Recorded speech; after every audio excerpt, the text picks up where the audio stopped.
예, 시작하겠습니다. 그 기본 교재하고요. 그 다음에 핵심 지문인데 이게 핵심 지문만 보시는 분들이 계셔가지고 물론 그래도 작년까지는 뭐 재미를 봤다 그래야 되나? 예, 많이 나와가지고 좋은데 그래도 핵심 지문만 보지 마시고요. 좀 다 보세요. 기왕 볼 때. 그러고 이게 지금 3회인데 실질적으로 여러분들 그 객관식 보고 계시는 거 있잖아요. 그걸 진도에 맞춰서 무리할 수도 있는데 좀 가볍게라도 같이 봐주세요. 왜냐면 이게 최신 판례를 하면서 사실상 기본 판례를 좀 다뤄주는 게 맞잖아요. 그러니까 그게 좀 부족하다. 제가 수업하면서 뭐 재형법정주의 관련해서는 이런 문제가 많이 나옵니다. 뭐 이걸 좀 봐야 됩니다. 이런 걸 말씀드리면 뭐 오늘 저녁이라도 본인들 보시는 이제 객관식이 없진 않을 거 아닙니까, 그죠? 예, 그러니까 암기장이 됐던 뭐가 됐던 이번에 좀 보시고 혹시 뭐 팔모 죄송합니다 소리 오느라 팔모를 좀 염두에 두고 계신다 그러면 최신 판례가 많이 나올 거예요. 나오고 그리고 최판이 가진 의미가 당해년도 판례는 뭐 사례에서는 한 문제 정도, 뭐 많게는 20점, 그리고 기록에서는 뭐 전단 내지 일명 후답 문제로 해가지고 또 한 10점에서 한 15점 사이 정도 문제가 무조건 나오니까 예 작년까지 올해까지 해서 뭐 다 찍었어요. 아직 한 번도 빗나간 적은 없는데 그래도 한번 아주 특이하게 뭐 나온 판례는 없어요. 작년에 비해 작년까지만 해도 머리가 나왔는데 그리고 판례집을 보시면 좀 빡빡해 보이죠? 빡빡해 보이는데 그 원래 제 스타일대로 하면 좀 더 씻고 싶은데 그러니까 왜냐면 양이 많은 걸 줄이는 게 낫거든요, 차라리. 근데 또 워낙 또 그렇게 해도 또 수업 아예 안 들으시려고 그러니까 양 많다고. 근데 실제로 줄여보면 몇 개 안 돼요. 그리고 기재례는 이제 형소도 나눠 드릴 텐데 기왕 할 때 한번 변형을 해보시는 겁니다. 별거 없어요.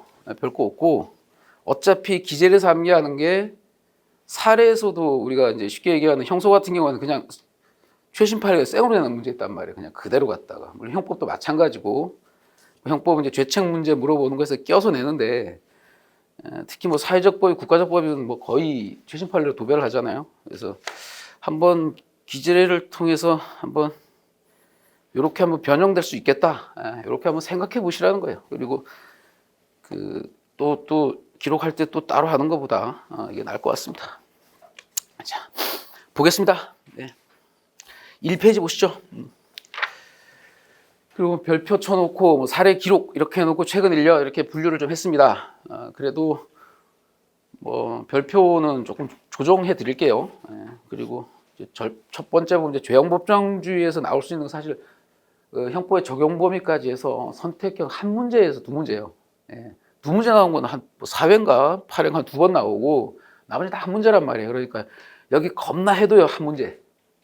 그럼 이제 어떤 유형의 출제냐? 여기서 여러분들이 양을 늘리면 한도 끝도 없습니다. 근데 이제 좀 이상하다. 뭐 특별법 가지고 막 재형법정주의 물어봤다 이런 것들 다 맞는 지문. 그러니까 시험장에 저희가 봤던 거 이상의 모국까지 포함해서 1, 2, 3차 다 다뤄드릴 텐데 못 봤던 지문이 나왔다 그러면 맞는 처리하시면 돼요. 진짜 뭐 이상한 뭐 담배 제조법 이런 거를 못 봤다 이러면 다뤄는 드렸는데 맞는 지문 처리하시면 됩니다. 그리고 죄형법정주의 파트에서는 뭐 여러분들 아시겠지만 죄형법정주의 법률주의 그리고 소급표 금지 그죠? 그 다음에 이제 명확성 원칙 그 다음에 아무리 명확하게 뭐예요 유추해서 가면 안 되잖아요 그죠? 그래서 유추해서 금지 너무 심하게 하면 안 되니까 적정성 원칙 이렇게 되어 있는데 법률주의에서 나올 수 있는 거는 위임이 잘 됐느냐 그죠? 위임 포인트 두 가지입니다. 구성요건적인 면에서 마찬가지 처벌 면에서도 위임이 명확하게 돼야 돼요. 그다음에 가장 많이 나왔던 게 소급표 금지 원칙이죠. 소급표 금지 원칙. 소급표 금지 원칙에는 두 가지 쟁점이 잡힙니다. 뭐요? 보안 처분에도 소급표 적용되겠는가? 안 된다 원칙적으로. 그다음에 판례 변경 소급표 되겠는가? 뭐가 나왔죠? 앞에서 우리가 총론에서 쟁점이 나올 수 있는 것들이 한 몇 개 안 되거든요. 이게 소급표 금지 원칙하고 또 하나 뭐가 있냐면 뭐 양벌 규정 그거 하고 이제 판례 변경과 관련된 이제 소급표 금지 원칙인데 뭐 안 된다는 건데 그게 쟁점이 하나 잡혀 있으니까 그 정도 기억하시고 시험에 많이 나오는 거 보완 처분에도 소급표 금지 원칙이 적용되겠는가 안 된다. 그런데 예외적으로 되는 게 이제 자유박탈적 보완 처분 같은 게 되는 경우가 있단 말이에요. 그 가정폭력 처벌에 관한 특례법에 이제 수강명령 같은 거 100시간에서 200시간 올리는 거는 안 된다 이거는 그거 정확하게 좀 기억하시고 그다음에 뭐 고지명령 제도라든지 이런 거 있는데 그냥 그러려니 하시면 됩니다. 나머지들은 다 소급표 금지 원칙이 적용되지 않는다. 그럼 보완 처분이 뭔지를 알아야 될 거 아니죠. 보완 처분 대표적으로 보호관찰 등에 관한 법률 보호관찰 있고요. 뭐 치료가 뭐 있고요. 그죠? 뭐 수강명령 다 마찬가지다 보완 처분이에요 이거는. 그래서 그 하나하나씩 봐드리면 되고 그 다음에 유치해석 금지 원칙 너무 잡으려고 그러지 마시고요. 유치해석 금지 원칙은 너무 잡으려고 그러지 마시고 문헌에 가능한 의미다. 그리고 판례가 표현하는 건 유치해석이나 확장해서는 다 금지된다. 그죠? 문헌에 가능한 의미를 넘으면 근데 우리가 학설에서 쓰는 말은 이거죠. 그러니까 정의 개념을 담고 있는 겁니다. 유추해석은 가능성을 넘는 거고 확장해서 그렇지 않다. 어차피 똑같은 얘기의 표현만 다르지. 판례대로 기억하시면 될 것 같습니다. 자, 첫 번째 보시면 여기서 포인트는 형벌법규, 행정법 다 하신 거예요. 형벌법규 적용 대상이 행정법규가 규정한 사항을 내용으로 한다. 이런 경우라도 마찬가지로 죄형법 중지 적용된다. 이 얘기입니다. 그래서 확장 해석하거나 유추 해석하는 것은 죄형법 중지 원칙에 어긋나서 안 된다. 그래서 형벌법규 적용 대상이 행정법규가 규정한 사항을 내용으로 밑에 행정 형벌 얘기하는 거죠. 그죠? 이런 경우에도 당연히 행정법규 규정을 해석하는데 마찬가지입니다. 이거는 형벌이니까. 그러니까 OX 정도만 딱 정리해 주시면 돼요. 이거는. 굵은 글씨 OX. 두 번째, 죄형법정제적 형벌법규 해석 원칙입니다. 헌법 어쩌고저쩌고 한 다음에 그 중에서도 특히 형벌에 관한 법률은 국가기관이 자의적으로 권한을 행사하지 않도록 명확히 해야 돼. 명확성 원칙 얘기합니다. 다시 말하면 형벌, 법규는 어떤 행위 처벌할 것인지 일반인이 예견할 수 있어야 되고 그에 따라서 자신의 행위를 결정할 수 있도록 구속요건을 명확하게 규정할 것을 요구합니다. 처벌법규도 마찬가지고요. 이게 명확성 원칙이고 줄거놨죠. 문헌에 가능한 의미입니다. 밑에 문헌에 가능한 의미. 이거를 넘었냐 안 넘었냐 이겁니다. 그래서 판례는 문헌에 가능한 의미를 넘는 거는 유추해서 확장해서 안 넘으면 되고 넘으면 안 된다 이겁니다. 자, 여기 나오자 해서 문헌에 가능한 의미 밑에 보시면 확장해서 금지 원칙에 따라 허용되지 않는다. 그래서 여러분들 책을 읽을 때 헷갈리지 마시라고 그냥 말씀드리는 거예요. 기본서에 나와 있는 이제 그 교재 학설의 의미는 확장 해석은 개념을 정의해서 된다 이거에 된다. 왜 되냐? 확장 해석이 바로 문헌에 가능한 의미를 넘지 않았으니까. 근데 판례는 그런 거 따지지 않는다고요. 그냥 문헌에 가능한 의미를 넘으면 안 되고 넘지 않는 거 된다 안 된다 그죠? 확장 해석 금지 원칙도. 세 번째입니다. 그래서 명확성 원칙의 의미 및 법규의 명확성 원칙입니다. 그래서 굵은 글씨 되어 있는데 형벌법규 해석에 있어서도 문헌에 따라서 해라.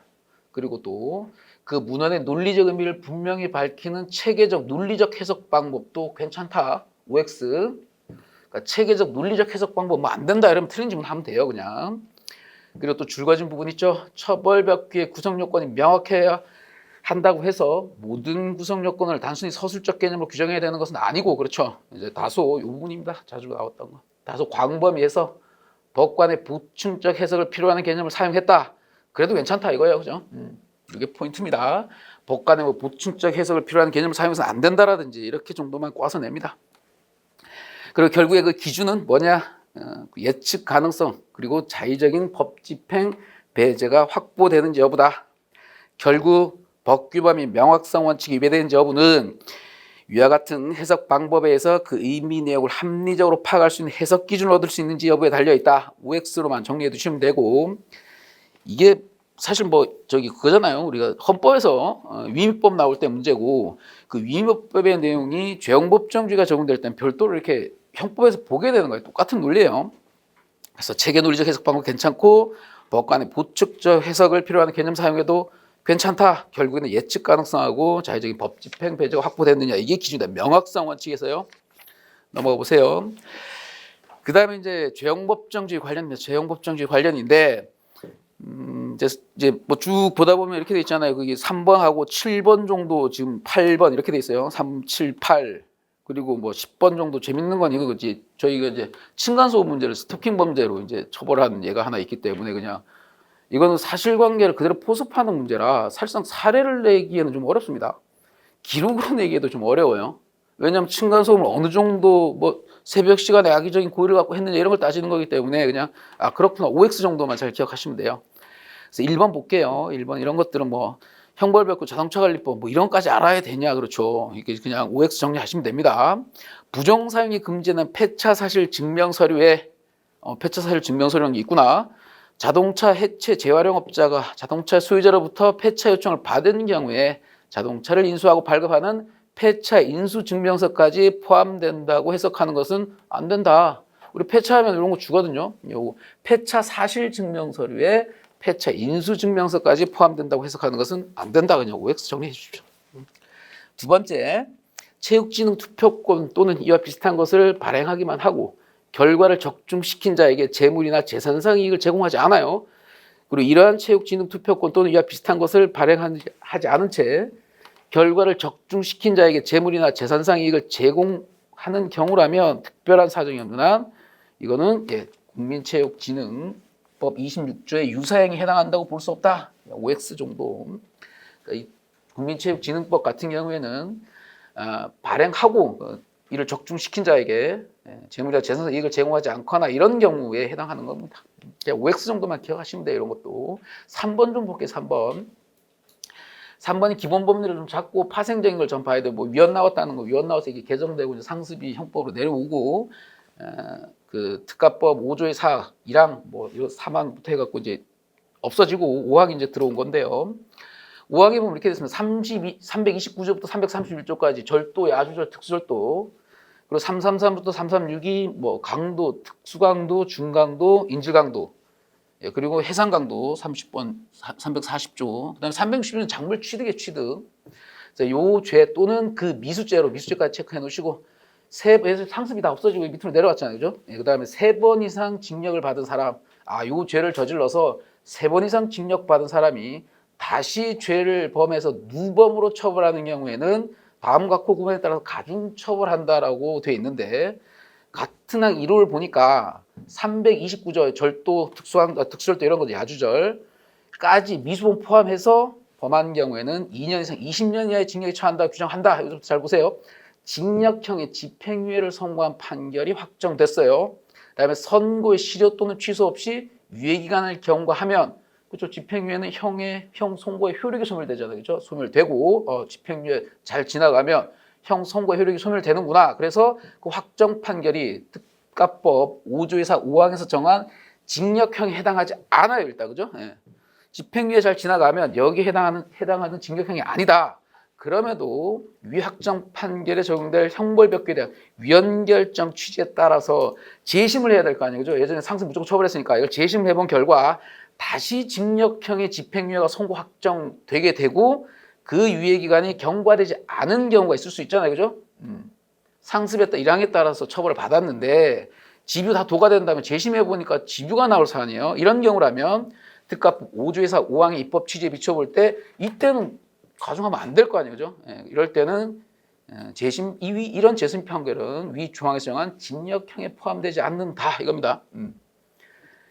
그 이유도 있죠. 이유도 5조의 4, 5항 1항 뭐 쭉 내려보면 이건 새로운 구성 요건을 창설한 거예요. OX 체크해 주시고 새로운 구성권을 창설한 것이 아니라 뭐 이렇게 이제 좀 어렵게 낼 수도 있고. 그런데 형의 집행을 유예하는 판결을 선고받아 선고의 실효 또는 취소됨이 없이 유예기간을 도과함에 따라서 특가법 징역형에 해당하지 않게 되었는데도 그 확정 판결에 적용될 형벌벽에 대한 위헌결정에 따른 재심 절차에 다시 징역형 집행유예 선고되었다는 우연한 사정 변경만으로 이렇게 하는 건 안 되잖아요. 그죠? 그러니까 재심을 해봤더니 무죄가 나올 수도 있고 징역형 안 나올 수도 있고 근데 집행유예 이렇게 똑같이 나왔다고 해서 다시 여기에 해당한다고 보는 건 좀 불합리하니까 포함되지 않는다라는 겁니다. 그래서 왜 그러냐? 밑에 세 줄 헌법에 위반된 형벌 규정을 처벌받은 피고인으로 하여금 재심 청구권의 행사를 위축시키게 되고 잘못하면 내가 집유받을 수 있으니까 또 가중처벌 받을 수 있으니까 검사의 청구로 인해서 재심 절차가 개시된 피고인에게 예상하지 못한 부당한 결과를 초래하게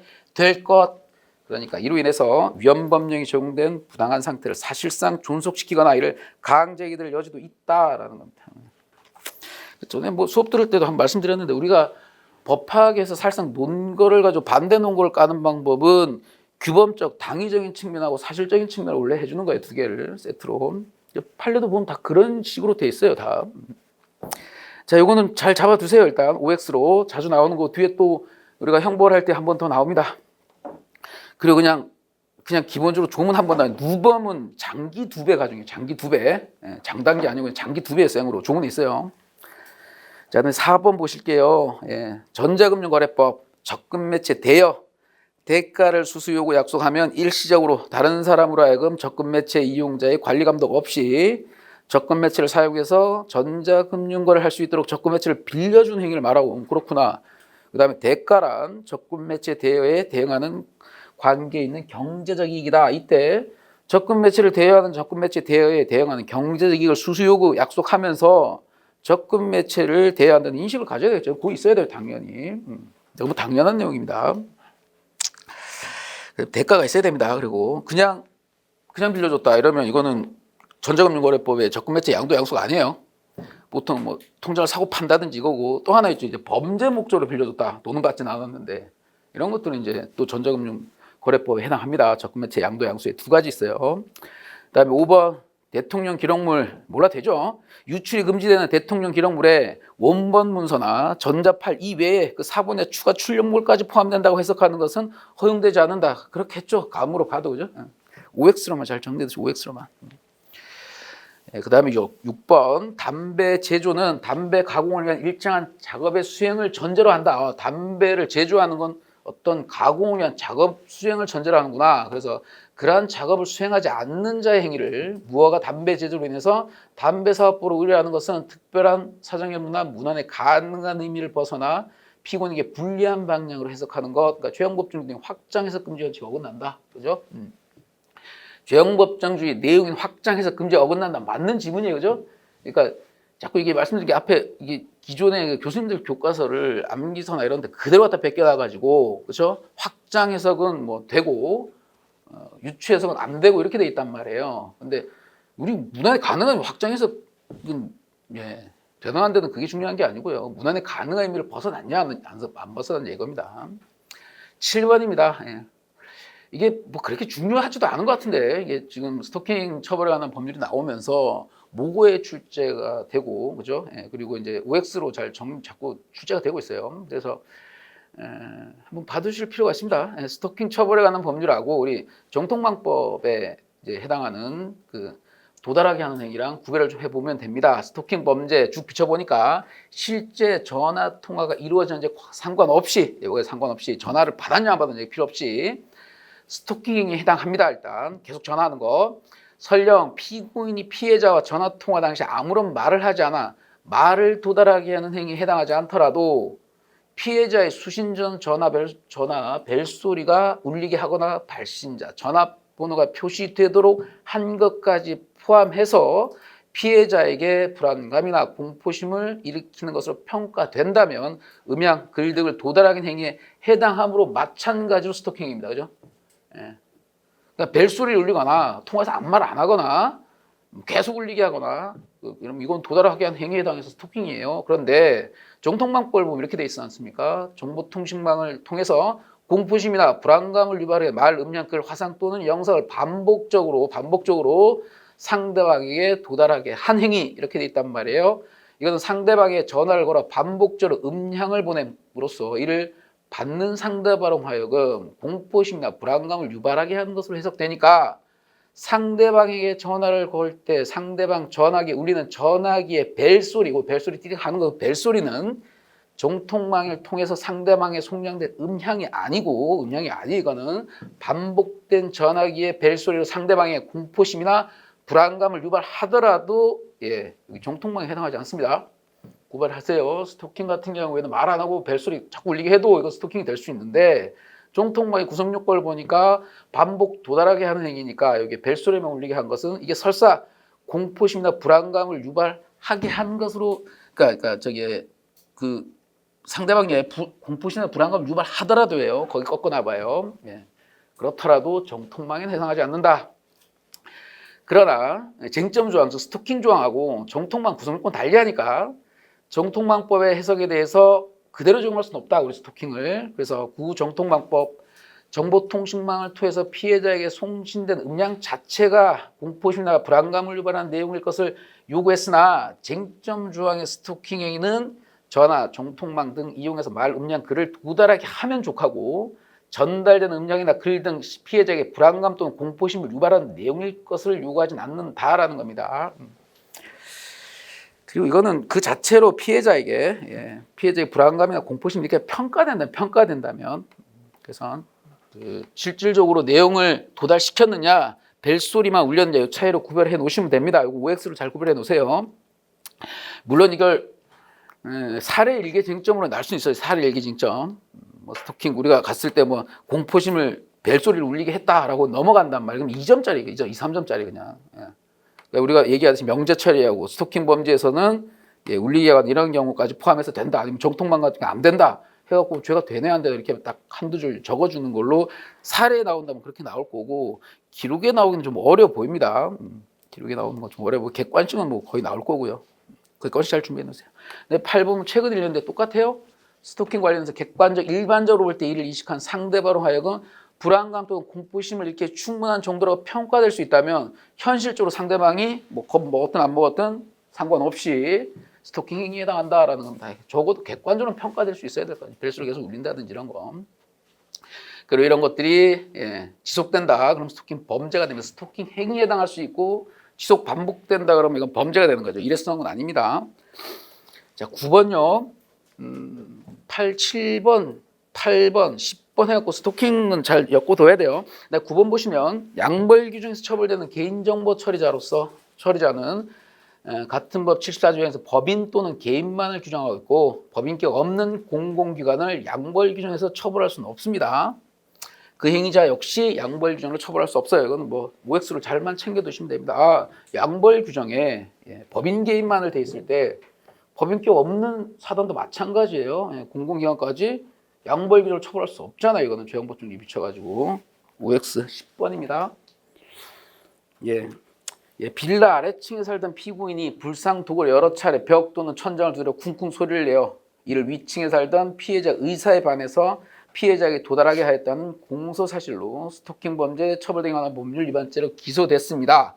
한번 들어두세요. 다 읽어드릴게요. 이웃 간 소음 등으로 인한 분쟁 과정에서 위와 같은 행위가 발생하였다고 해서 곧바로 정당한 이유 없이 객관적, 일반적으로 불안감 또는 공포심을 일으키는 스토킹에 해당한다고 단정할 수는 없어요. 그렇죠? 이게 원칙. 그냥 쿵쿵했다고 스토킹은 아니다. 그런데 피고인이 층간소음, 기타 주변 생활소음에 불만을 표시하면서 수개월에 걸쳐 이웃들이 잠드는 시각에 늦은 밤부터 새벽 사이에 반복해서 도구로 벽을 치거나 음량기기를 트는 등으로 피해자를 비롯한 주변 이웃들에게 큰 소리가 전달되게 했고 그리고 피고인의 반복된 행위로 다수의 이웃들이 수개월 사이에 이사를 갈 수밖에 없었으며 피고인은 이웃 112 신고에서 출동한 경찰관으로부터 주거지 문을 열어줄 것을 요청받고도 대화 및 출입을 거부했을 뿐만 아니라 주변 이웃들의 대화 시도를 거부하고 오히려 대화를 시도한 이웃을 스토킹 혐의로 고소하는 등 이웃 간 분쟁을 합리적으로 해결하기보다는 이웃을 여기 뒤에부터 이제 포섭하는 거예요. 이웃을 괴롭힐 의도로 이 행위를 한 것으로 볼 수 있어서 피고인의 피해자의 관계, 구체적 행위에 대한 경위 등등등 비춰보면 피고인의 행위는 층간소음 원인 확인이나 해결 방안 모색 등을 위한 사회통념상 합리적 범인의 정당한 이유 있는 행위라고 볼 수 없고 객관적 일반적으로 상대방의 불안감 내지 공포심을 이렇게 충분하면 나아가 이러한 일련의 행위가 지속 반복되었다면 스토킹 범죄 지속 반복에다가도 방점을 좀 찍어 두시고 그러니까 층간소음으로 이렇게 그냥 괴롭힘 정도로만 되는 게 아니고 이렇게 분쟁 해결이나 이런 것 없이 사회통념상 합리적인 범인의 정당한 이유 행위가 아닐 때 그리고 계속 반복되었다고 하면 스토킹 범죄가 됩니다. 11번요. 또 마찬가지입니다. 최근 1년 건데 정통망법 관련해서 줄거진 부분요. 상대방에 보낸 문헌 내용과 표현 방법, 함축의 의미 외울 거 아니에요. 그냥 들어만 두시면 돼요. 피고인과 상대방 사이의 관계, 횟수 등 살펴갖고 종합 고려한다. 우리가 테스트하는 건 요거 테스트하는 거 아니잖아요. 그죠? 이 앞에 우리 원래는 실무에서는 가장 중요하고 그다음에 기록형에서는 뭐 의미가 있는데 이걸 사례 쓰라는 것도 아니고 이걸 바꿔내지 않아요. 예. 그러니까 객관식에서 이런 데도 힘주지 말라고요. 나아가 이 범죄는 구속요건상 위 조항에서 정한 정통망을 이용해서 상대방의 불안감 등을 조성하는 일정 행위를 반복을 필수 요건으로 하고 있어. 일정한 반복을. 그래서 입법 취지에 비춰 보더라도 어쩌고저쩌고 전체적으로 상대방의 불안감 등을 조성하기 위한 일련의 반복적 행위로 평가될 수 있는 경우여야만 합니다. 그와 같이 평가될 수 없는 일회성 내지 비연속적인 단발성 행위가 여러 번 이루어진 것에 불과한 경우 꺾어나 보시죠. 지속성이 아니라 일회성 내지 비연속적인 단발성 행위가 그냥 여러 번에 이루어진 거예요. 여러 번에 또 낚이지 마시고 이런 불가한 경우에는 그 각 행위의 구체적 내용 및 정도에 따라 협박죄나 경범죄 처벌, 불안감 조성 별개의 범죄로 처벌할 수 있으면 변론으로 하고 이 정통방법으로 처벌할 수 없다.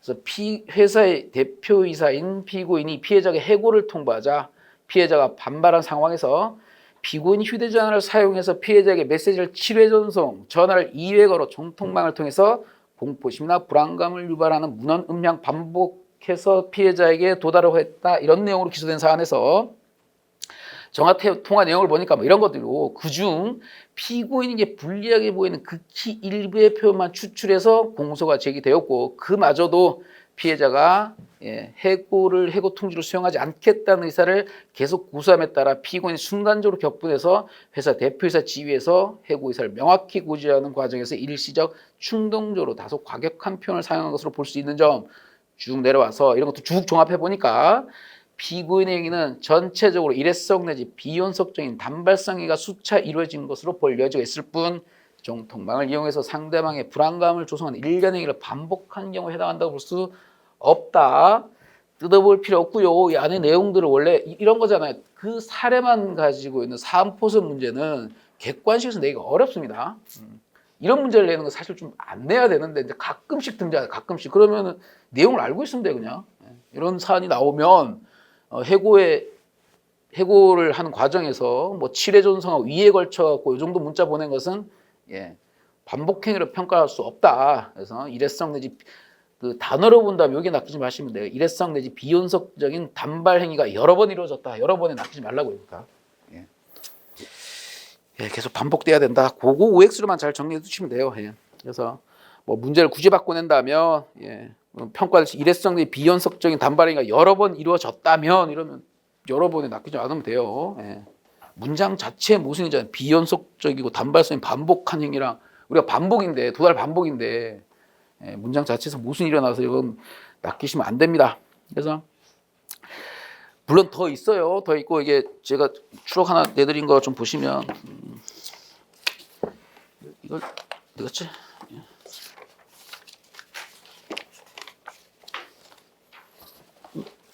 3페이지 저한테 빠져있지. 잠깐만요. 놨었는데.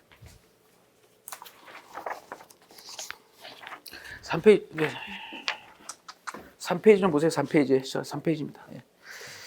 이거를 전에 뺐더니 또 집어넣어가지고 이게 모고에 한번 나온 문제라 좀 추록을 해놨습니다. 원산지 표시법 같은 경우에 보면 벌금형, 징역형의 벌금형이 병과되어 그 형이 확정된 경우 이렇게 돼 있을 때 확정된 벌금형에는 공판 절차에서 형을 선고하다 확정된 것뿐만 아니라 약식 절차에서 그러니까 벌금형이 약식명을 고지받아 확정된 경우도 포함된다.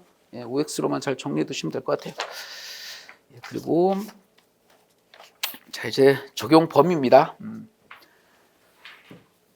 적용 범위 하면 시간적, 장소적 범위잖아. 인적 범위는 당연히 속인주의로 가니까. 그래서 속지주의 먼저 보고 조문 한번 나중에 보세요. 속인주의, 보충주의 세 개로 이렇게 보충을 하게 됩니다. 그래서 속지주의는 기국주의 당연히 포함되고요. 그래서 내국인이 대한민국 영역 외에서 의료행위를 한다. 이거 OX로 잘 봐두세요. 낚이기 좋아요. 의료법상의 의료제도는 대한민국 영역 내에서 이루어지는 의료행위를 규율한다. 그러니까 이 답 나왔죠. 그러니까 대한민국 영역 외에서 의료행위를 하려는 사람에게까지 처벌하는 규정은 아니다. 따라서 내국인이 대한민국 영역 외에서 의료행위를 하는 경우에는 의료법 구속요건 해당성이 없어요. 뭐 위법성이 조각된다든지 뭐 사회성이 받아지 않는다든지 뭐 국제법조서 다 틀린 지문입니다. 구속요건 해당성이 없습니다. 자, 그다음에 2번도 빈출 지문이긴 해요. 포괄일제 기준에 관한 기존 처벌 규정에 대해서 그 표현의 형량과 관련한 개정을 하는 경우가 아니라 부진정이 아니라 애초에 죄가 되지 아니하던 행위를 구성요건 신설로 포괄일제 처벌 대상으로 삼는 경우에는 신설된 포괄일제 처벌기구가 시행되기 이전 행위에 대해서는 신설된 법규를 적용해서 처벌할 수는 없다. 물론 뭐 부칙이 정하는 건 어쩔 수 없고요. 이는 신설된 처벌법규가 상습범을 처벌하는 구성요건인 경우에도 마찬가지다. 그래서 구성요건이 신설된 상습강제추행죄가 시행되기 이전의 범행은 상습강제추행죄로는 처벌할 수 없고요. 행위시법에 기초해서 강제추행죄로 처벌할 수 있을 뿐입니다. 신설됐을 때요. OX 잘 정리해 두세요. 그래서 뭐 기록에서 나올 수도 있겠다라는 건데 그냥 좀 낮습니다. 기록에서 나올 수 있는 건 이런 게 있구나라는 정도. 그리고 그 소추 요건도 상습 강제추행죄에 관한 것이 아니라 그렇죠. 강제추행죄에 관한 것이 구비돼야 되잖아요. 그죠? 신설로 한 거는 안 되니까 과거 거는. 그래서 밑에 쭉 내려보시면 그 상습 강제추행죄 공소 사실에 포함된 각 강제추행의 점에 대해서는 위 피해자를 예전에 친구했을 때요. 적법한 고소가 없어서 공소제기 절차, 법률 규정 위반, 327조 공소기각 판결해달라 이 얘기입니다. 근데 나오기가 좀 어렵긴 해요. 뭐 주려면은 이게 과거 조문까지 다 줘야 되는데 2016년 전 조문까지. 근데 지금 객관식으로는 정말 많이 나왔으니까 OX로 잘 체크해 놓으시면 됩니다. 16년 8년대도 좀 신어놨어요. 하도 많이 나와서. 그다음에 3번요. 이것도 사례가 한번 나올 이게 문제가 그러니까 객관식의 사례로 많이 구성되어 있는 건 알 거예요. 외국에서 집행형의 산입 규정하고 이제 그 외국 캐나다법 관련된 7조, 5조, 6조, 7조 이 부분이 판례가 있긴 한데 어쨌든 7조 먼저 볼게요. 다수 의견 보면 조문이 이렇게 되어 있습니다. 죄를 지어서 외국에서 형의 전부 또는 일부가 집행된 사람에 대해서는 형의 집행된 사람, 그 집행된 형의 전부 또는 일부를 선고하는 형에 산입한다 라고 규정하고 있어서 이 규정의 취지는 형사 판결은 국가주권 일부분인 형벌권 행사에 기초한 것이어서 피고인이 외국에서 형사처벌을 과하는 확정 판결을 받았더라도 그 외국 판결은 우리나라 법원을 기소할 수 없고요. 당연히 우리나라에서는 기판력도 없어서 일사부재리 원칙이 적용되지 않으니까 피고인이 동일한 행위에 관해서 우리나라 형벌법규에 따라 다시 처벌받는 경우에 생길 수 있는 실질적인 불이익을 완화하려는 겁니다. 줄은 안 그어져 있는데 산입한다고 해서 확정 판결 우리가 효력을 받는 거 아니에요. 이거는. 그런데 여기서 외국에서 형이 전부 또는 일부가 집행된 사람이란 문헌의 취지에 비추어 외국 법원의 유죄 판결에 의해서 자유형이나 벌금형 등 형의 전부 또는 일부가 실제로 집행된 사람의 실제 집행 동그라미 쳐놓으세요. 따라서 형사사건으로 외국 법원에 기소되었다고 무죄 판결을 받은 사람은 설령 그가 무죄 판결 받기까지 상당 기간 미결구금되어 있다 하더라도 이를 유죄 판결에 의해서 형이 실제로 집행된 것으로 볼 수 없습니다. 이게 논거예요. 논거. 혹시라도 사례에 나오면 이 논거 한 줄 쓰면 됩니다. 그래서 외국에서 형의 전부 또는 일부가 집행된 사람에 해당한다고 볼 수 없고 그 미결구금 기간은 7조의 산입 대상이 될 수 없다. 그런데 뭐 불합리하다라는 생각이 있을 수 있잖아요. 그래서 나번에 보시면 미결구금은 자유형과 유사합니다. 유사. 그래서 우리 형법 57조 미결구금 산입하는 조문이 있죠. 57조에. 그러나 외국에서 무죄 판결은 좀 다르다 이거예요.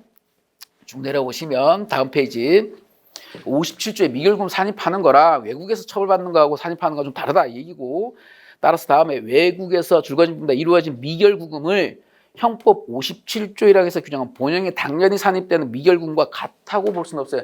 자유형과 비슷한데 아니잖아 이렇게 생각하지 마시라고 그러니까 외국에서 집행된 거 미결구금 산입 안 하는데 자유형과 비슷해 X 이러면 안 돼요. 자유형과 비슷해요.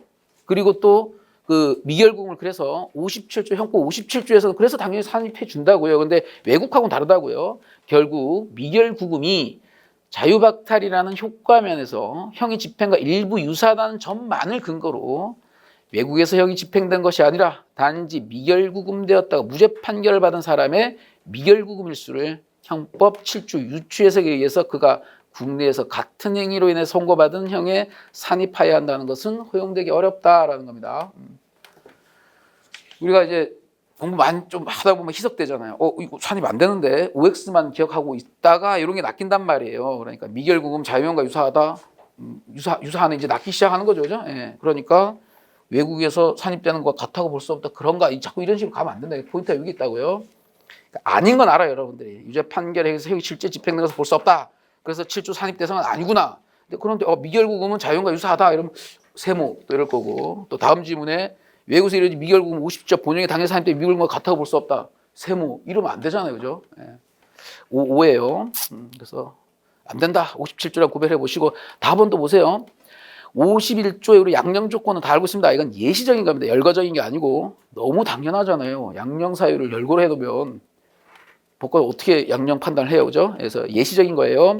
그래서 외국인이 피고인이 참 외국에서 기소돼 미결구금되었다가 무죄 판결을 받은 이후 다시 그 행위로 국내에서 처벌받으면 산입 안 해주는데 근데 공판 과정에서 얘가 미결구금 됐었구나 이렇게 밝혀진다면 쭉 내려와서 이거 양형 통해서 해주면 된다는 거예요. 양형 통해서. 그럼 불합리한 게 좀 해결될 수 있겠구나.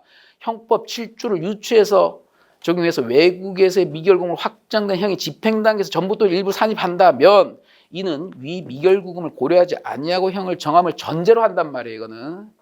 그러면 오히려 위와 같은 미결구금을 양형 단계에서 반영해서 그에 상응한 적절한 형으로 선고하는 것에 비해서 피고인에게 더 유리하다고 단정할 수 없다. 꺾어놔 봐요, 이것도. 그죠? 이해하고 보면 너무 당연한 질문이에요. 너무 당연한 질문. 근데 딱 떼서 보면은 피고인에 더 유리하다고 단정할 수, 유리하다! 이렇게 나와버리면 그런가? 이러면 안 된다. 그죠? 예. 그러니까 이거를 무조건 산입시켜주는 거 하고 양형에서 판단하는 거 하고 비교했을 때 무조건 산입시키는 게 더 유리하지 않다는 거예요. 안 해줄 수도 있잖아. 아예 양형나게 해서 시원하게 해줄 수도 있잖아요. 그죠? 일부 말고 전부에 대해서.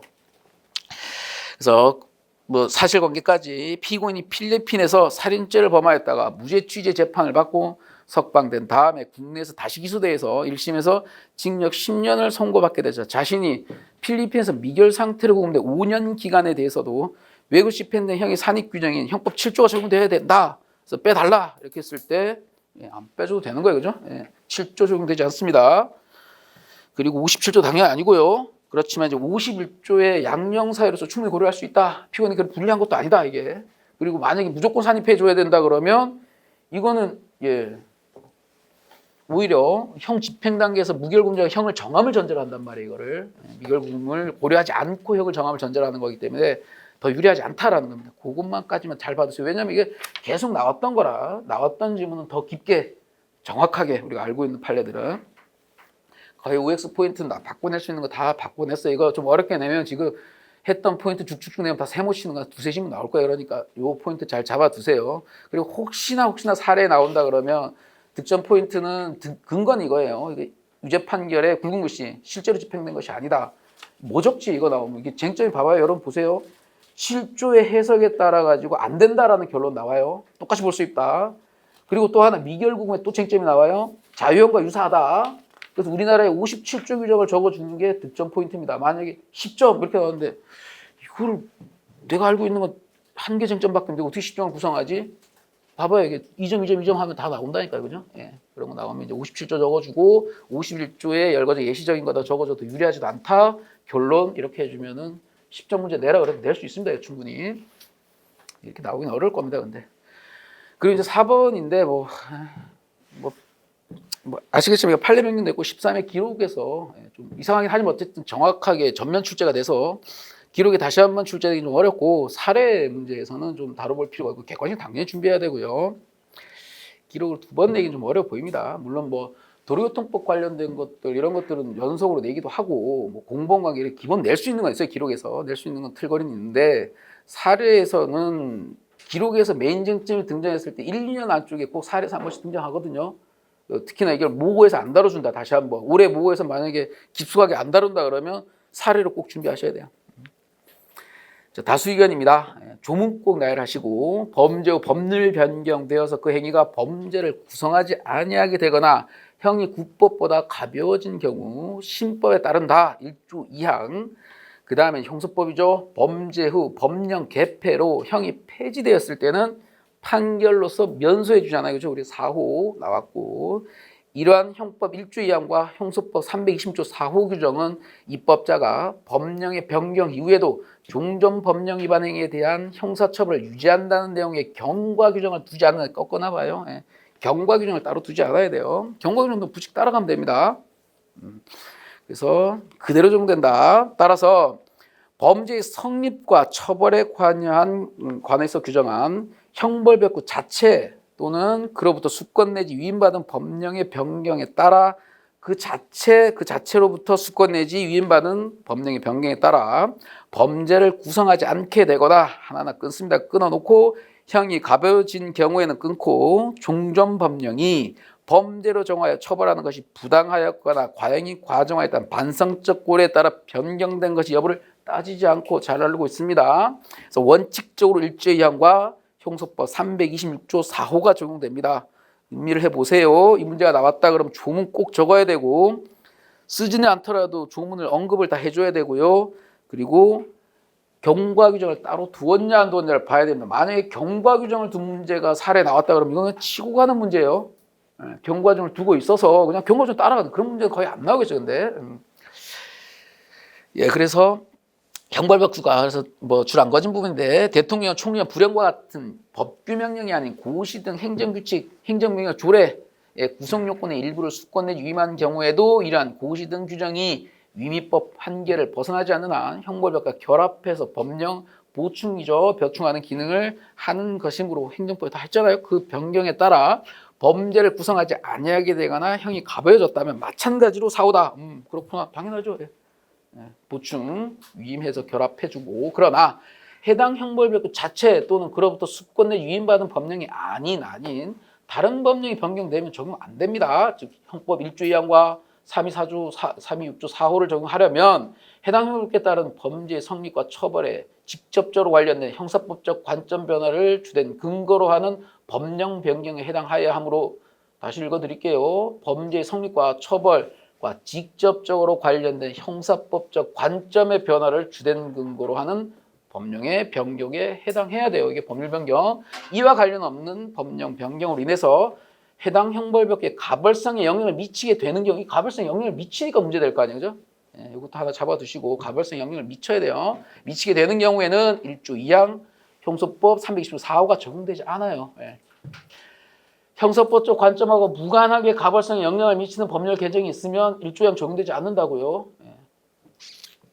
한편 법령이 개정 내지 폐지된 경우가 아니라 스스로 유효기간을 구체적인 일자나 기간으로 특정해서 효력을 상실을 예정하고 있던 법령이 한시법이죠. 저 유효기간이 경과함으로써 더 이상 효력을 갖지 않게 된 경우도 형법 1조 2항과 형소법 320조 4호에서 말하는 법령의 변경에 해당하지 않습니다. 예. 그러니까 액면가 그대로 적용하겠다는 거예요.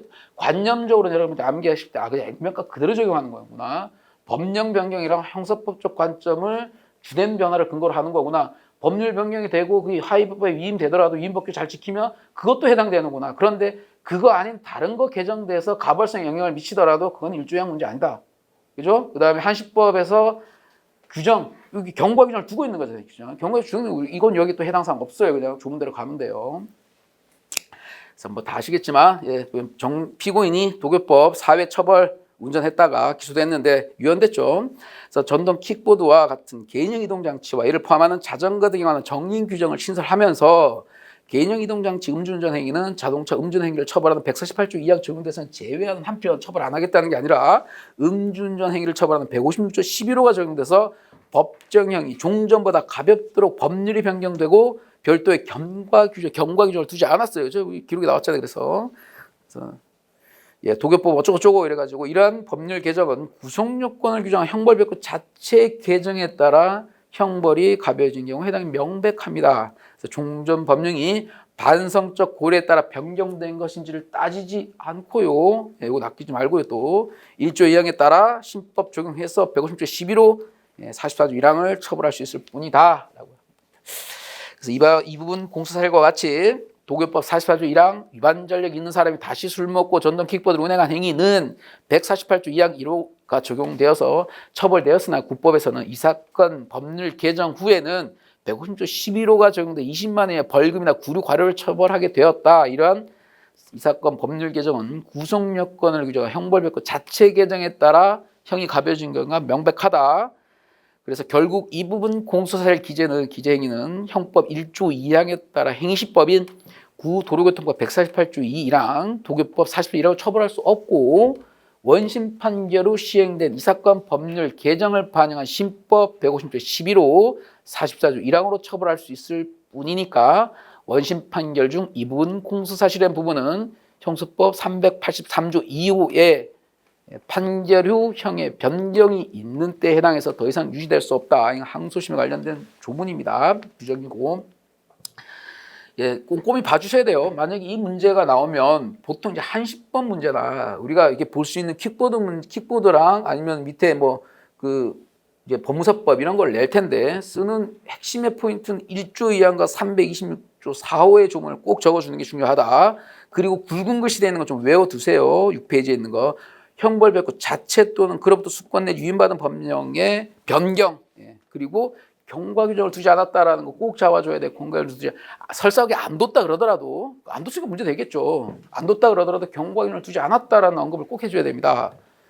그리고 사안포섭 해주시면 되고요. 그래서 7페이지 보시면 사안포섭만 돼 있으면 돼요. 이거는 법무사인 피고인이 개인회생사건, 파상사건, 법률 사무를 위임받아 변호사법 위반으로 기소됐는데 범행 이후에 개정이 돼갖고 법무사도 할 수 있다 이렇게 됐어요. 그래서 8페이지 보시면 법무사법 개정은 범죄 사실에 해당 형벌백구 자체인 변호사법 109조 1호 또는 그로부터 수권 내 유인받은 법령이 아닌 별개의 다른 법령의 개정으로 허용된 거니까 변호사법과 관련해서 상관없다. 기본적으로 형사법과 무관한 행정적 규율에 관한 내용이므로 그 변경은 문제된 형벌백구의 가벌성에 간접적인 영향을 미치는 경우에 해당할 뿐. 꺾어다 봐요. 왜? 간접적 영향을 미치는 것도 안 되잖아요. 그죠? 네, 상관없어요. 법무사법 2조가 변호사법 109조 1호 위반죄와 불가분적으로 결합되어 보호 목적과 입법 취지를 같이 했다고 볼 만한 특별한 사정도 없는 점 하나 더 나가보죠. 보호 목적과 입법 취지를 같이 하는 경우 또 해석의 기준이 되고 위 법무사법 개정은 형사법적 관점의 변화를 주된 근거로 하는 법령 변경에 해당하지 않는다. 키워드잖아요. 이런 게 그죠? 논거예요. 항상 명제 처리하자, 논거 처리하자라는 게 이런 것들입니다. 시험 나오면 먼저 주제를 적어요. 딱 한 줄이죠. 이런 게 좀 형사법적 관점의 변화를 주된 근거로 하는 법률 변경에 해당하지 않아서 일종의 종되지 않는다. 끝. 예. 자, 1번. 그래서 이 사건 법률 개정은 판시 범죄 사실에 해당 형벌백구 자체인 변호사법 또는 그로부터 수권 내지 위임받은 법령이 아닌 별개의 다른 법령 개정에 불과하고 변호사법 109조 1항 위반죄의 성립 요건과 구조를 아무리 살펴봐도 법무사법 규정이 보충 규범으로서 기능하고 있다고 보기 어렵다.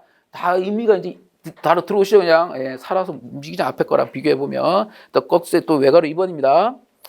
법무사법 2조 보니까 법무사의 업무 범위에 관한 기준은 기본적으로 형사법과 무관한 행정규율에 관한 내용이더라. 따라서 그 변경은 문제된 형벌백구 가벌성에 간접적인 영향을 미치는 경우에 해당할 뿐. 여기도 하나 간접적 영향을 미쳐서 안 된다 그러고 내가 이거 아닌 거 알고 있는데 뭐 잘못됐는데 이러지 마시라고요. 객관식 할 때. 그러니까 아닌 거 우리가 안다고 관념적으로 확실하게 민거 그냥 그 논거를 바꿔내는 게 아니라 뒤에 OX 있다 없다 바꿔내는 거 앞에가 낚일 필요가 없어요.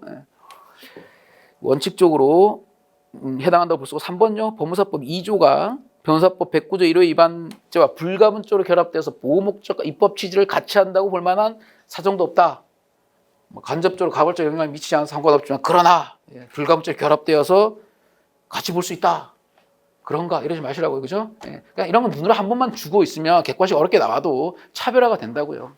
내도 이상할 게 없잖아요. 이런 것들. 그죠? 쉽게 낸다고 냈는데 아니면은 판례 그대로 갖다가 북부대에서 여러분들 맞춰라 이렇게 됐는데 괜히 시험장에 들여다보다가 그죠? 주화인맛 빠져가지고 이거 맞나 아닌가 막 이러지 말라고요. 잘 모르겠다. 내가 공부 좀 열심히 했는데 잘 모르겠다. 그리고 매끄럽다 이러면 그냥 맞는 좀 처리하세요. 근데 내가 보던 문제야. 이건 좀 OX야. 근데 너무 이렇게 길고 지문이 길고 너무 정교하게 막 논거가 맞아. 그럼 틀린 거예요. 그거. 사람이 거짓말을 거짓말 OX 문제를 부드럽게 내려다 보면 자꾸 길어지거든 이게. 그런 거 있잖아요. 내가 봤는데 좀 헷갈린다. 그런 것들은 직관적으로 X 치면 되고 그리고 모르는 문제인데 뭔지 모르겠다 그러면 직관적으로 O 치면 돼. 최후의 선택입니다. 최후의 선택. 처음부터 그러지 마시고 6번입니다. 예, 전동 킥보드 개인용 이동 장치가 특가법 5조 11호 원동기 장치 자전거에 해당하는지. 예. 특가법은 이제 위험운전 있잖아요. 그래서 개인용 이동장치 보니까 문헌상 원동기 장치 자전거 내에 개인용 이동장치가 포함되어 있다 이거예요. 기록을 많이 봐서 아실 거고 그래. 문제 또한 개정 쭉 내려오니까 다만 개정도로교통법은 통행방법 등에 관해서 개인용 이동장치를 자전거에 준해서 구별하면서 입법 기술상 편의를 위해서 이를 자전거 등으로 분류하였다라는 겁니다. 이러한 개정도로교통법 문헌 내용 체계에다가 도교법 및 특가 입법 목적과 보호법이 전동 킥보드와 같은 개인용 이동장치의 특가법 규율 및 처벌의 필요성을 고려해 보니까 구특가법 11조 5조의 11 1항에서 원동기 장치 자전거에는 전동 킥보드와 같은 개인용 이동장치가 포함되고 비록 개정 도로교통법이 전동 킥보드와 같은 개인용 이동장치에 관한 규정을 신설하면서 자동차 등이 아닌 자전거 등으로 분류했다고 해서 이거 형법 1조 2항의 법률 변경이 돼서 그 행위가 범죄를 구성하지 아니하게 되는 경우라고 볼 수 없다. 올해 기록형 문제는 위험운전 나온 거 아니에요. 위험운전 치상이. 그래서 이것도 여기 해당하는 거죠. 그러니까 그 스토리를 익혀드리면 술 먹고 전동 킥보드 차고 사람 다치게 하면 위험운전이에요. 그죠? 치상되는 겁니다. 술 0.1 이상 술 취해가지고. 예, 포함된다라고 기억하시면 되고 다 맞구나라는 겁니다. 이거는. 그리고 뭐 이걸로 사례를 내기는 좀 어려워 보여요. 어려워 보이고 또 도교가 2번 연속 기록에서 나왔는데 도로와 관련해서 또 한 번 내기는 좀 어려워 보이고 나온다 그러더라도 그냥 반사불벌 가볍게 올해 문제 하나 나온 거죠. 그죠? 예, 백색 실선 넘어간 거 안전표시 위반 아니다라는 거 있으니까 그것도 봐드릴게요. 그래서 뭐 예, 최신 판례가 나와서 뭐 모고 기록에는 낼 수도 있어요. 그거는. 근데 3년 연속 나오긴 좀 어려워가지고 예, 이것도 그렇게 잘 기억해 두세요. 뭐 기록형에서 유사 판례를 많이 다뤘던 부분이라 이제 9페이지로 갑니다.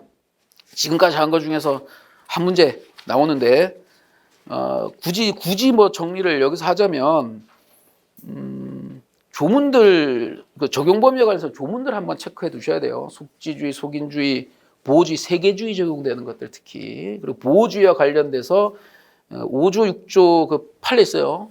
캐나다에서 뭐 유죄하고 어쩌고 하는 거 있잖아요. 대한민국 국민에 직접적으로 피해를 입히는 그 행위들 조문 기출문제 있습니다. 예, 기출문제 있으니까 그거를 꼭 봐주세요. 예.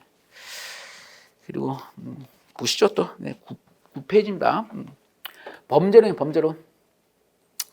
구성요건 위법성 책임 이렇게 나가는데 여기서는 범죄의 종류가 매년 나오다 올해 몇 번 안 나오는데 그 계속범이냐 뭐 상태범이냐 즉시범이냐 있잖아요. 그렇죠? 그러니까 범행 상태가 계속됐느냐 기준으로 보는 게 즉시냐 상태냐. 그다음에 침해 결과가 있냐 이거 가지고 그러니까 침해냐 아니냐 그 법익 침해와 관련된 게 침해냐 위험이냐 이거고 결과가 있니 없니가 결과범 거동범 이렇게 나오는 거예요. 그죠? 한 3가지 정도만 구별하시면 될 것 같아요. 그 기준을 가지고 무슨 죄가 무슨 죄냐 무슨 계속범이냐 아니냐 범죄의 성질 종류 이걸 보는데 계속범인 경우에는 기수 시기와 범죄 종류 시기가 다르잖아요. 그죠? 그러니까 또 공소시효는 범죄가 종료된 때로부터 진행되고 그리고 공범이 가담할 수 있는 거는 기수 이후에도 가담할 수 있다 이런 실익들이 있기 때문에 그 실익을 물어보는 것보다 객관식에서는 어찌 보면 단순한 긴데 도주원자가 뭐 계속범이니 뭐 즉시범 이런 거 물어본단 말이에요. 그래서 좀 암기해 두세요. 기출선에서만. 그리고 뭐 기출 중심으로 한번 봐주시면 돼요. 자, 1번 볼게요. 정통망법 양벌 규정입니다. 예, 구성요건 관련해서 그래도 한번 읽어드릴게요. 양벌 규정에 따르던 취지가 뭐냐? 법인은 기관을 통해서 행위하니까 법인의 대표자의 행위로 인한 법률 효과, 이익은 법인에게 귀속되어야 하고 법인의 대표자의 범죄 행위에 대해서는 법인 자신의 책임을 져야 됩니다. 법인이 범죄의 능력은 없어요. 형벌 능력이 있을 수 있죠. 그죠? 조문이 있으면 범죄를 못 저지릅니다. 그러니까 여러분들이 전에 이건 뭐 10번의 팀인데 법인까지 대표 기관 거래를 했는데 회사에서 거래를 했는데 사기야. 그럼 피해자는 법인이 될 수 있죠. 그죠? 근데 피고소인 즉 피고인은 법인이 될 수 없습니다. 그죠? 대표자가 돼요. 삼각사기예요. 어찌 보면 것도 다. 그래서 정통망법 관련해서 법인이 개인이 친다. 그래서 법인 대표자의 법규 위반 행위에 대한 법인의 책임은 법인 자신의 법규 위반 행위로 평가할 수 있는 행위에 대한 법인의 직접적이다. 책임이 직접 책임이에요. 이거 직접. 뭐 과실 양벌 그거 아니고 일단 직접 책임이라고요. 그런데 따라서 대표자의 고의한 위법 행위에 대해서는 법인 자신의 고의한 책임을 대표자 과실에 의한 위반 행위에 대해서는 법인 자신의 과실에 의한 책임을 져야 된다. 양벌 규정 법인 직접 처벌하는 직접 책임이고, 그죠? 예. 법인을 처벌하는 외에 행자를 처벌하는 외에 법인 개인을 처벌하는 것은 과실 책임이잖아요. 그래서 양벌 규정 중 법인의 대표자 관련 부분은 대표자 책임을 요건으로 해서 법인을 처벌하는 것이지 그 대표자의 처벌 조건까지 전제되는 건 아닙니다. 정말 많이 기출이 된 지문이에요. 이해놓고 보면 되잖아요. 양벌 규정 중에 법인의 대표자 관련 부분은 대표자 책임을 요건으로 해서 법인을 처벌을 하는 거잖아요. 양벌 규정. 그 대표자의 처벌을 받느냐 이걸까지 전제 조건을 하는 건 아니라고요. OX로 그냥 이거는 틀리면 안 됩니다. 몇 번이 기출이 몇 번 뭐 어떻게 꼬아내더라도 맞춰야 됩니다. 뒤에 부분은. 그 앞에 부분까지 내용 똑같아요. 그래서 한번 읽어드린 거고요. 대표자 고의한 범죄 행위에 대해서 고의한 위반 행위에 대해서는 법인 자신의 고의한 책임을 대표자 과실에 의한 위반 행위에 대해서는 법인 자신의 과실에 의한 책임을 져야 한다. 이처럼 그렇죠. 이 내용이 그렇다고 그러니까 대표자 처벌까지 전제 조건이 되지 않고 법인 처벌 조항이 있으면 대표 처벌하는지 따지지 않고 그냥 처벌시킨다는 거예요. 양벌 규정은. 양심적 병력 거부. 이것도 뭐 나올 거다 했는데 이게 뭐군가 이게 한번 나와가지고 또 그러니까 양심적 병력 거부 같은 경우는 뭐 진정한 양심이어야 되고 이거 일부 지웠는데 왜냐면 요즘 헌법할 때 한단 말이에요. 그 양심 얘기하는 거예요. 그리고 여기에 병력법의 정당한 사유 이러니까 뭐 위법성 책임 같잖아요. 아니라고 구속요건 해당성을 조각해요. 요건 아끼지 않으면 돼요. 그러니까 X로 나오는 거 여기 정당한 사유는 뭐 위법성 조각 사유로서 내지는 책임 조각 사유로서 양심에 반한 자유 어쩌고저쩌고 다 틀린 점이죠. 구속요건 해당성. 그래서 이는 형법상 위법성 조각 사유인 정당행위나 책임 조각 사유인 기대 불가능성과는 구별된다 이거예요. 3번 마찬가지입니다. 성충동 약물치료법 뭐 이런까지 알아야 되냐 이런 건데 여기 똑같은 이제 병렬 조항이기 때문에 그래요. 치료 명령을 수행하기 어려운 정당한 사유가 있는 경우에는 피고인이 치료 명령에 따라 준수사항을 위반하더라도 벌할 수 없도록 되어 있어서 기본권 침해를 최소화하고자 했다. 정당한 사유는 구체적 사안에서 법관이 개별적으로 판단하는 불확정 개념으로서 실정법의 엄격한 적용으로 생길 수 있는 불합리한 결과를 막고 구체적 타당성을 치료하기 위한 것이다. 그래서 정당한 사유는 요성조각 사유다 틀린 거죠. 그죠? 책임조각 사유다, 양정 사유 다 틀린 거. 구속요건 해당성을 조각한 사유다. 앞에 문구를 쑥 보다 보면 이게 뭐 구체적 타당성을 실현하기 위한 거니까 법관의 심증에 따라 뭐 양정 사유로 고려 다 틀린 점이네요. 그죠? 구속요건 해당입니다. 하나 더 특경법에 우리가 조문 5억 이상 되어 있는 건 구속요건이에요. 그거는 그죠? 그래서 5억이 아니면 그 뒤에 또 볼 건데 구속요건으로 돼 있다라는 것만. 이런 정당한 사유 누가 검사가 증명해라, 입증해라. 이는 위법성 조각 사유인 정당행위나 기대 불가능성과 구별된다. 계속 반복되고 있으니까 낚이지 마세요. 정당한 이유. 4번요. 의사가 의료행위를 할 때 취해야 될 주의 의무입니다. 이것도 이제 그 과실의 제한 논리예요. 제한 논리. 그러니까 객관적 예견 의무, 회피 의무가 있는데 요거를 허용된 위험하고 신뢰의 원칙으로 우리는 제한되잖아요. 그죠?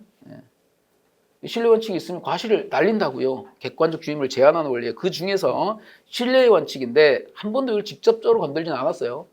의사니까 수평적 분업에서는 당연히 신뢰 원칙 적용된다는 거예요. 그죠? 서로. 근데 수직적 분업에서는 원래 원칙이 신뢰 원칙 적용되지 않아. 맞잖아요. 그죠? 하위를 믿으면 안 되잖아요. 근데 거기서 하나 조금 더 나간 거예요. 볼게요. 의사가 진찰, 치료 등 의료행위를 함에 있어서 사람의 생명, 신체 건강을 관리하는 업무의 성질에 비추어 환자의 구체적인 증상이나 상황에 따라 위험을 발생하기와 요구되는 최선의 조치를 취할 주의미가 있다. 빨리 읽는 건 그냥 읽는 겁니다. 그래서 의료사고가 발생한 경우에 보세요. 여기 의사의 과실을 인정하려면 누가 이건 의사니까 그냥 의사가 결과 발생 결과에서 예견 동그라미 치고 예견할 수 있었음에도 불구하고 예견 못하고 예견 의무 위반 또 그 결과를 발생을 회피할 수 있었음에도 불구하고 회피한 두 개 다 있어야 됩니다. 결과 예견, 회피 의무. 이게 과실이다. 객관적 주임의 내용이다. 고의의 약화된 형태가 과실이다. 틀린 거예요. 이거는 별개 완전히. 이 의사의 위와 같은 주임의 내용과 정도 및 과실 유무는 의료행위를 할 당시 끊어놔봐야 이것도 의료행위를 할 당시 의료기관 등 임상의학 분야에서 실천되고 있는 의료행위의 수준을 기준으로 하고 있다. 그렇죠. 뭐 미래, 과거 그걸 합치면 장래 이런 걸 기준으로 하면 안 되죠. 3대 그 의료 수준은 같은 업무와 직무에 종사하는 꺾어봐요. 같은 업무와 직무에 종사하는 통상 의사에게 의료행위 당시 일반적으로 알려져 있고 또 시인되고 있는 의학 수준, 진료 환경과 조건, 의료 조건의 특성을 고려해서 규범적 수준으로 파악돼야 돼요. 뭐 엄청 유능해가지고 이 사람은 치료할 수 있는 의사도 있을 수 있을 거 아니에요, 그죠? 네, 그런 거 규범적으로 판단하는 규범적인 포인트입니다. 그래서 어떠한 의료행위가 의사들 사이에 분업적인 진료행위를 통해서 이루어지는 거, 분업적 진료가 이루어지는 경우에도 의료행위에 관련 임상의학 분야의 현실 수준과 포함해서 구체적인 진료 과정, 환경 및 조건, 해당 의료행위의 특성을 고려한 규범적 기준에 따라서 해당 의료행위에 필요한 주의 의무의 수준 내지 위반이 있었는지 여부가 판단되어야 되는 건 마찬가지다. 분업할 때도 이 기준 적용되는 건 마찬가지다. 분업할 때는 적용되지 않는데 틀린 거죠, 그죠? 분업할 때는 마찬가지다. 따라서 의사가 환자에 대해서 주된 의사 동그랗게 쳐놓고요. 주된 의사 지위에서 진료하는 경우라도 자신은 환자의 수술이나 시술에 전념하고 마취과 의사로 하여금 마취, 환자 감시 등을 담당하도록 하거나 특정 의료 영역에 관한 진료 도중에 환자에게 나타난 문제점이 자신이 맡은 의료 영역 내지 전공 과목에 관한 것이 아니라 그에 선행하거나 병이 이루어진 다른 의사의 의료 영역 내지 전공 과목에 속하는 등의 사유로 다른 의사에게 그와 관련된 협의 진료를 의뢰한 경우처럼 이제부터죠. 서로 자기가 주된 의사이더라도 서로 대등한 지위에서 각자 의료 영역을 나누어 환자 진료 일부를 분담하였다면 그래요. 예. 진료를 분담받은 다른 의사의 전적인 과실로 환자에게 발생한 결과에 대해서는 책임 안 진다 이겁니다. 자, 분업을 하더라도 자기가 주된 의사라도 이런 일반 의료 과실 판단하는 거 똑같아. 그래서 대등한 지위에서 각자 역할을 나눠서 분담했으면 그 분담받은 의사가 전적인 과실로 환자에게 어떤 발생한 결과가 있다면 책임 안 진다. 과실이 없다. 세 번째, 그래서 이걸 기본 논리로 하고 수련병원의 전문의와 전공의 등의 관계처럼 의료기관 내 직책상 주된 의사의 지위에서 지휘 감독하는 관계에 있는 다른 의사에게 특정 의료행위를 위임하는 수직적 분업 원칙적으로 신뢰 원칙이 적용되지 않죠. 경우에는 그 다른 의사에게 전적으로 위임된 것이 아니나 꺾어봐요. 이거죠. 위에처럼 전적으로 했으면 수직적 분업도 가능하다는 겁니다. 예외적으로. 이게 아닌 한 주된 의사는 자신의 주로 담당하는 환자에 대해서 다른 의사가 하는 의료행위에 대해서 적절한 것이 여부를 확인하고 감독해야 할 업무상 주임과 있고요. 당연히. 그래서 만약 의사가 위와 같은 업무상 주임을 소홀히 해서 환자에게 위해가 발생했다면 주된 의사는 그에 대한 과실책을 면할 수 없습니다. 이때 그 의료행위가 지휘감독방에 있는 다른 의사에게 전적으로 위임됐는가 이게 제일 중요할 거 아니에요. 위임되는지 것으로 볼 수 있는 여부는 위임받은 의사의 자격 내지 자리를 평소 수행한 업무 등등등 해서 위임하에 이루어질 수 있는 성격이냐 이게 의료행위가 1. 그리고 또 실제로도 그와 같이 이루어져 왔는지 이 두 가지를 중심적으로 살펴서 해당 의료행위가 위임을 통해 분담 가능한 내용이고 실제로도 그러한 위임이 있었다면 그렇죠. 분담 가능한 내용이 되고 너무 생각하면 너무 당연한 거예요. 그죠? 그리고 관한 위임이 있었다면 그 위임 당시 구체적인 상황에서 위임의 합리성을 인정이 어려운 사정이 존재하고 인식하였거나 인식할 수 있었다고 볼 만한 다른 사정의 증명이 없는 한 예외 없는 한 위임한 의사는 위임받은 의사의 과실로 환자에게 발생한 결과에 대해서 책임이 없다. 수직적 분업이라도 원칙 안 되는데 의사에게 전적으로 위임한 것이면 되는데 전적으로 위임 뭐다? 그 위임이 이루어질 성질이어야 되고 실제로도 그렇게 이루어져 왔다면 책임 안 진다. 수직적이라도 예외예요. 이걸 잘 봐주세요. 나아가 의료행위에 앞서 환자에게 그로 인해서 발생할 수 있는 위험성 등을 구체적으로 설명해야 하는 주체는 누구냐? 원칙적으로 주된 지위에서 진료하는 의사를 할 것이나 특별한 사정이 없는 한 설명은요. 다른 의사를 통해서 해도 충분합니다. OX로만 정리해 두시면 됩니다. 끝까지 좀 읽어두시면 따라서 이러한 경우 다른 의사에게 의료행위 함께 그래서 발생하는 위험성에 설명까지 위임한 주된 의사의 주임 위반에 따른 책임을 인정하려면 그 위임 사실에도 불구하고 위임한 의사와 위임받은 의사의 관계, 지위, 위임한 의료의 성격, 그 당시 환자의 상태 및 그에 대한 각자 인식 내용, 위임받은 의사가 그 의료행위를 수행하는 필요한 경험과 능력, 보여시 여부 등 합리성을 갖추 어려운 경우에 해당하게 된다면 뒤에 그냥 읽어드리는 거고 요 문제는 우리 신뢰 원칙에서는 도교법 문제에서 항상 나왔어요. 문제가. 6교 밑을 지나고 있었는데 쳤다. 그러면은 사람 죽었다. 교통사고로 사람 죽었는데 그럼 도교법 교특 도망갔다가 위험운전까지 가야 돼. 도주치사까지 특가법까지 가야 되는데 그 모든 전제는 뭐예요? 업무상 과실이 있어야 된단 말이에요. 그죠? 과실이 없으면 그걸 타고 갈 수가 없어요.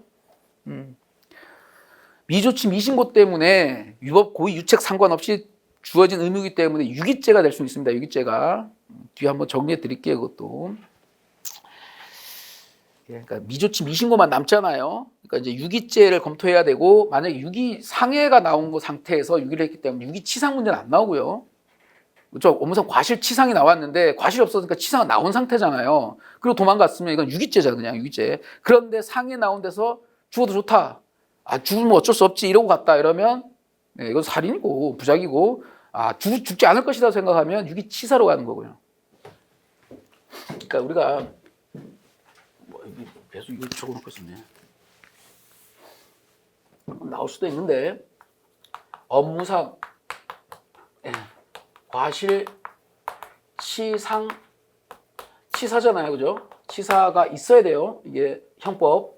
이걸 전제로 해서 도로 교통사고 나면 모든 국민 전과자 만들면 안 되니까 교통법 만들어놨어요. 교통법.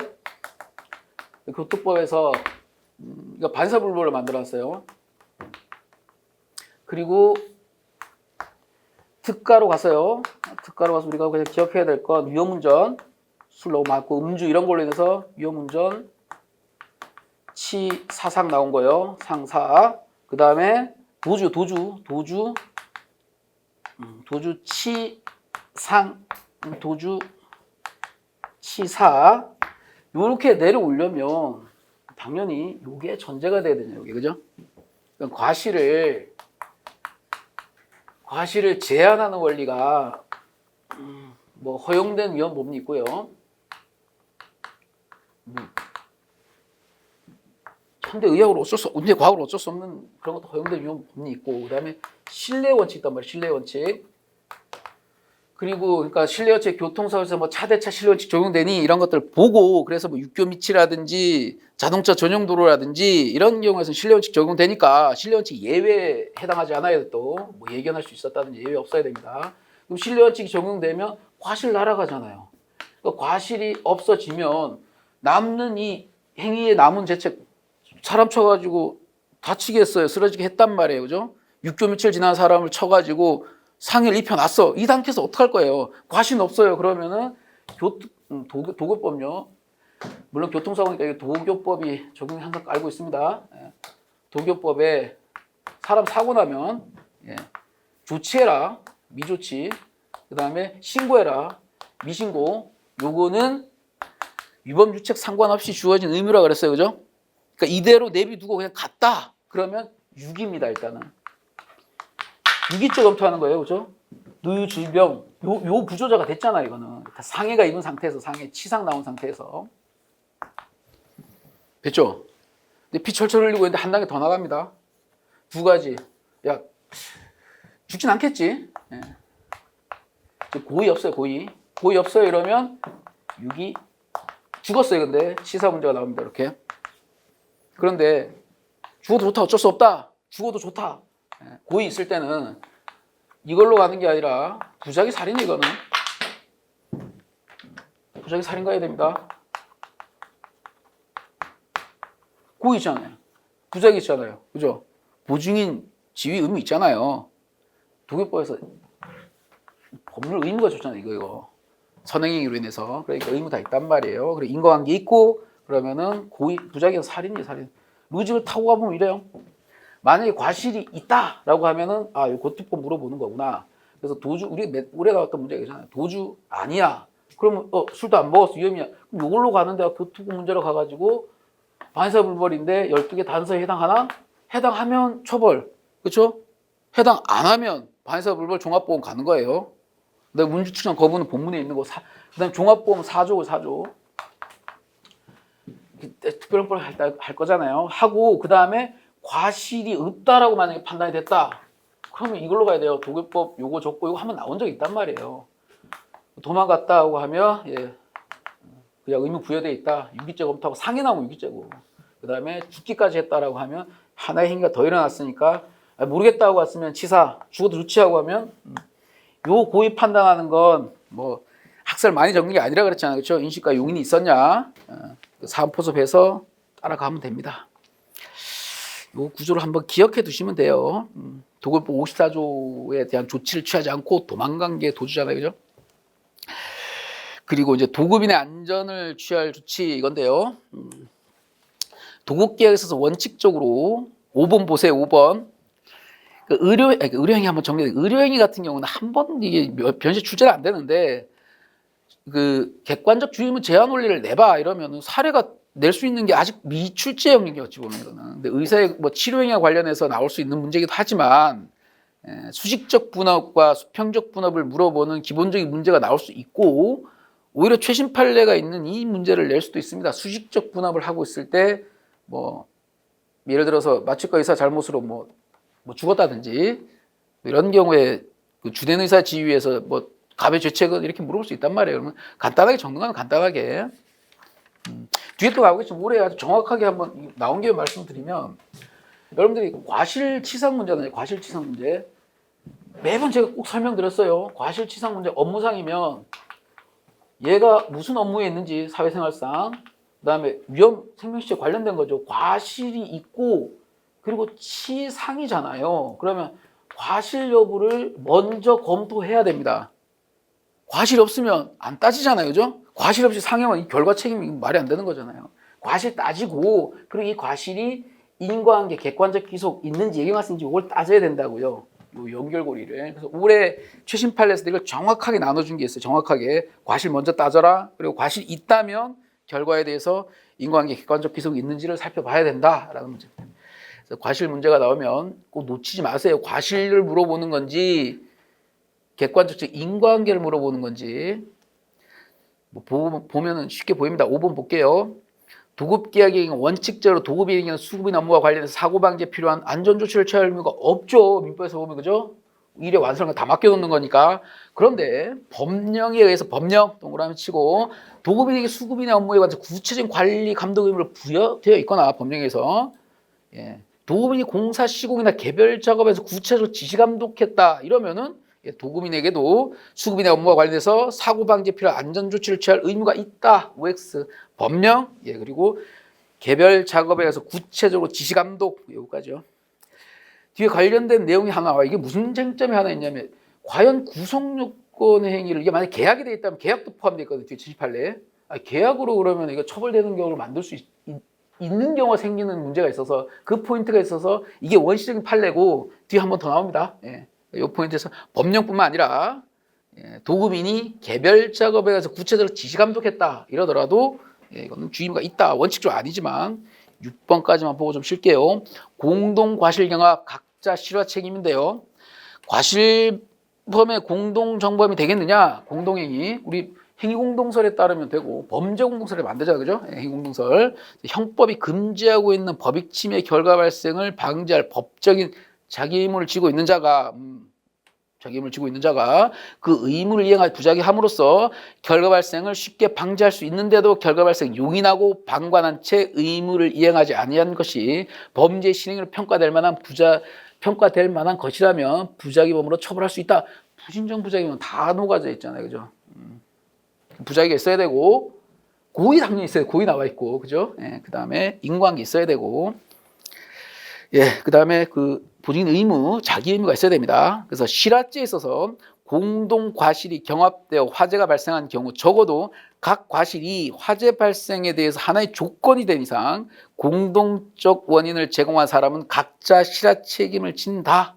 맞고요. 그래서 피고인들이 분리수거장 방향으로 담배꽁초를 던져 버리고 현장을 떠난 후에 화재가 발생해서 각각 실화 이렇게 기소된 사안에서 피고인들 각자 본인 및 상대방이 버린 담배꽁초 불씨가 살아있는지 확인하고 이를 완전히 제거하는 등 화재를 미리 방지할 주의무가 있음에도 이를 게을리한 채 만연히 현장을 떠난 과실이 인정되고 이러한 피고인들 각자 과실이 경합해서 위 화재를 일으켰다고 봐서 피고인들 각자 실화 책임을 인정한 원심 판결을 수긍합니다. 그래서 원심 판단 중 읽어드릴게요. 이거는 위 화재가 피고인들 중 누구의 행위에 의한 것인지 인정하기 부족하는 취지의 부분이 있어요. 이런 부분은 피고인들 중 누구의 담배꽁초로 인하여 화재가 발생하는지를 인정할 증거가 부족하다는 의미로 선회할 수 있고 이는 피고인들의 각 주임 위반과 위 화재 발생 사이 인과관계가 인정되는 취지의 부가적 판단이다. 인과관계는 있는데 이거 누군지 모르겠다 이거.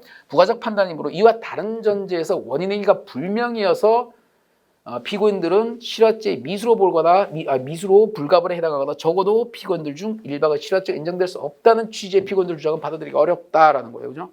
원인 관계가 아예 판명되지 않았다라고 하면 이건 인정될 수 없잖아요. 그죠?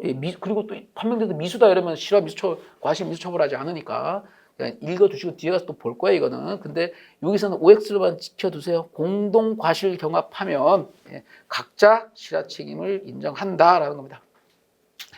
담배꽁초 서로 버리고 각자 과실을 경합해서 화재를 일으키면 각자입니다. 각자. 뭐 공동에서 이게 아니라 각자 실화의 죄임을 지게 됩니다. 여기까지 하고 조금 쉬었다 하겠습니다.